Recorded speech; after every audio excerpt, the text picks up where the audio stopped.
Saka na lang po tayo mag-usap kapag nakauwi na po kayo dito sa Pilipinas. Huling sabi ni Dex, bago niya pinatay ang tawag at binalik sa kanyang assistant ng cellphone. Sino yan, mami mo? Biglang magsisa ng babae kay Dex. Mami. Assistant na matuntuan ng gingbira. Jason, ihatid mo si... Sabi ni Dex, sa kanyang assistant kunin bigla rin siyang natigilan at napalingon sa babaeng kanyang naging instant asawa. Instant asawa. Ano ang pangalan mo? Tanong ni Dex sa babae. Huwag mo kilala sa ano naging asawa. Hindi ko alam kung anong pangalan ko. Naiiyak sagot ng babae. Napahagya pang natayo ko. Huwag magkasayo, Dubai, sa nangagan. Haman. Pero sabat, ano man ang ani pangalan mo? Hindi ko man alam pangalan ko. Dahil sa mga nakakulong nilang doon. Hindi mo alam ang pangalan mo? Are you kidding me? Paano hindi mo alam ang pangalan mo? Natatawa ba niya hindi makapaniwalag tanong ni Dex sa babae? Hindi ko alam. Pero maniwala ka sa akin. Hindi ko talaga matandaan ang pangalan ko. Amnesia tayo, Maura. Nasaan na babae?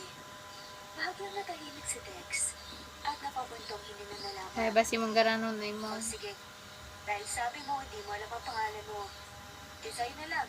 Tisay na lang. Tisay Tisay na lang ang si Dex. Tisay? Bakit Tisay? Dahil ba yun sa maputi ako? Tanong naman ang babae. Guwapa nga na ko, no? Maputi, makinis, Sabi-sabi, pero hay pulubi, pansamantala lang. Gana nga itsura. Tawag namin. ana nga Hindi naman pamisti. pwede. Wala kami itatawag sa'yo. Dahil sa mga nangalang, ang babae Tisay na lang ang inatawag sa kanya. At ang kanyang magiging palayo dahil sa hindi mo nga dahilan.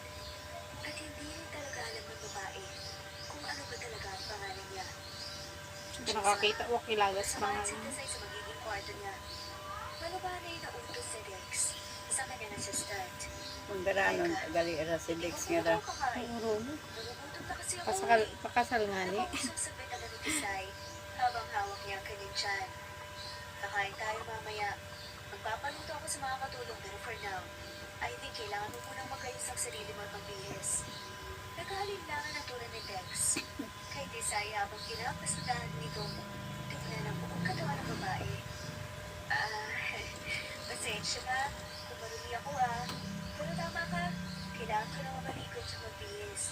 Pagsaayo naman ni Tisay. Sige na, may mga damit na rin doon sa magiging kwarto mo. Kasya naman yun sa'yo kasi parang magkasukat lang naman kayo ni Monica. Sabi ni Dex Ay, kaya Monica nga naman Rambo. nagtitis siya. Anong dati nga girlfriend.